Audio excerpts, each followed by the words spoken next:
Hi, this is John Reed of JonERP.com. I'm coming at you Saturday afternoon. I am having another one of my bad hair days, so I've got my SDN Uber Geek hat on. But hopefully my fashion sense is a little better this time with my Enterprise Geek cert, because the last videos I shot in a sweatshirt coming back from the gym, and man, that was a fashion nightmare. So hopefully we're doing a little better. I've got an exciting topic for you today I think you're going to like, which is the top 5 mistakes SAP professionals make. Now, there's a couple things I want to say. First, I've set up a cheat sheet that I'm going to have to look at, so I am going to cheat and look at my sheet, which is a little bit above the camera. So when I look up, that's why. I don't want to try to remember these from scratch, because I put some thought into the top 5 here. And also, this is not a comprehensive list. In fact, there's probably many more. But I thought these 5 were good. They come to mind to me today. And if you have some more questions or some more nominations for this list, then maybe we can include them in a future video. So with that said, let's start with number 5. Number 5 is being too rigid about rate, or thinking that there is a market rate for a particular skill. I get this question all the time, and I try to explain there really is no market rate. In that sense, the way the SAP staffing world works, sometimes you might get a job in a project where there's 3 staffing agencies between you and the project, and that impacts your rate. Other times, you're in a totally different region of the country and you're working directly with the project, and that particular company has a bigger budget and you're going to get a better rate. So there's no market rate. So that leads to the question, well, how do you get the good rate, get the rate that you're looking for? And the answer is, we're as good as our options. If we have one choice, one project, one job offer, then it's going to be a little bit harder to negotiate a rate on that particular job. If we have 3, 4, 5 job offers, then we're going to have a lot more what you might call leverage, which is kind of a wank word, but it works, I think. That gives you a lot more flexibility to choose the best project and to get a good rate, because you can basically be upfront and let everyone know you're choosing between different projects, and they get the message that they got to please you, and so they'll kick up the rate in response.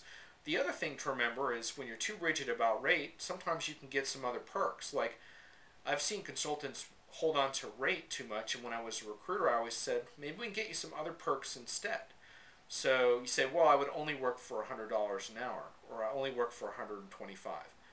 Well, what if you could have 4-day work weeks?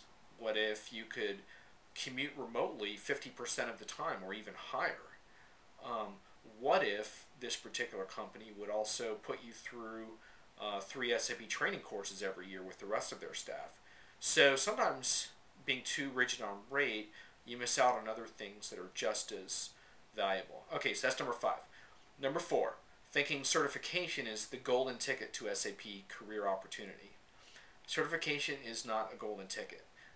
Used properly, it can definitely be an effective way to learn new skills, especially if you're a pre-existing SAP professional looking to either validate your existing skill set or ideally move into a new area. Certification can be very valuable, but it's not a golden ticket. It's just one more part of the puzzle of career success, and especially trying to break into SAP, certification is rarely enough to land you that first job by itself, so it's not a golden ticket.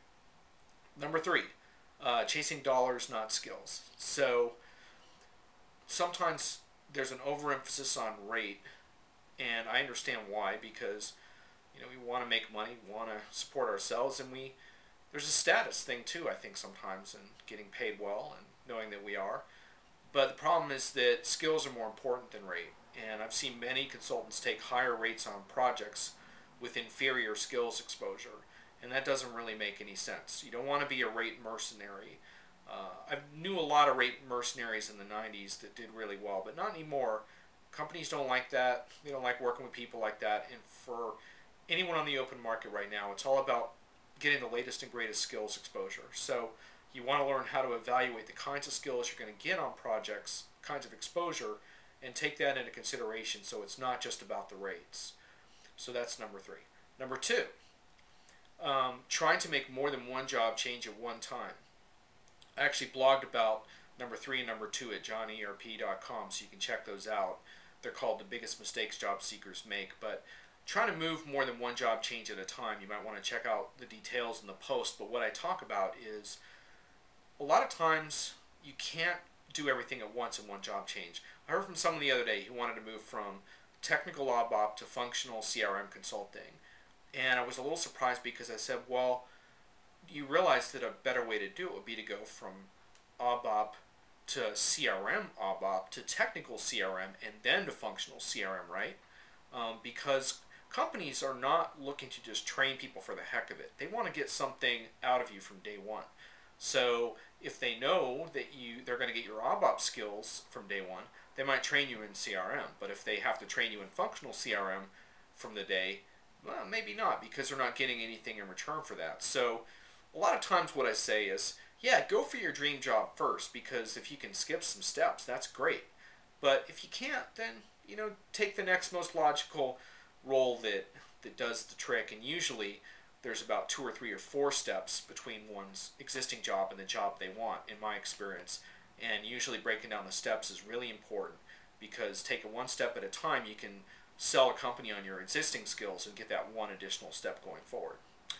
Okay, and job mistake number 1 is assuming that you have a couple options when you really only have one. The way that works is that until you actually have a job offer in hand, you don't have 2 options. I heard from an emailer today who said, I'm trying to choose between Microsoft BI and SAP BW. They're a business objects person. And they thought, well, I should probably be a BW person, and I actually agreed. But here's the problem. They didn't have a BW job. They only had a Microsoft BI job offer. So I wrote back and I said, you really don't have 2 choices right now. You have one. You have your Microsoft BI job. You don't have the 2 jobs. When you get the SAP BW job, then you have 2 choices. The problem sometimes is that by the time you find the second offer, you lost the first one. So I think it's good to remember that in the end, what we're seeking to do has to be a balance between the kinds of roles companies extend to us. In this case, if this person's out of work, they should probably take the Microsoft BI job. And yeah, sure, they're hopeful eventually they'll move into business warehouse type of work, but they're going to be smart about it and basically take the opportunity in front of them and not get too theoretical about what might be out there. This is not a marketplace to get too theoretical about choosing between hypotheticals. It's better to take the brass tacks offer and run with it. So anyway, those are some mistakes that one would want to avoid in a job search. And just to be clear, I've made many of these types of mistakes myself. So I'm not preaching to you from the ivory tower here, but from the real world, where making good professional decisions can really make a difference between finding success and not being able to find a good job. So I hope you find a good one. And if you have any questions, just let me know. This is John Reed at JonERP.com.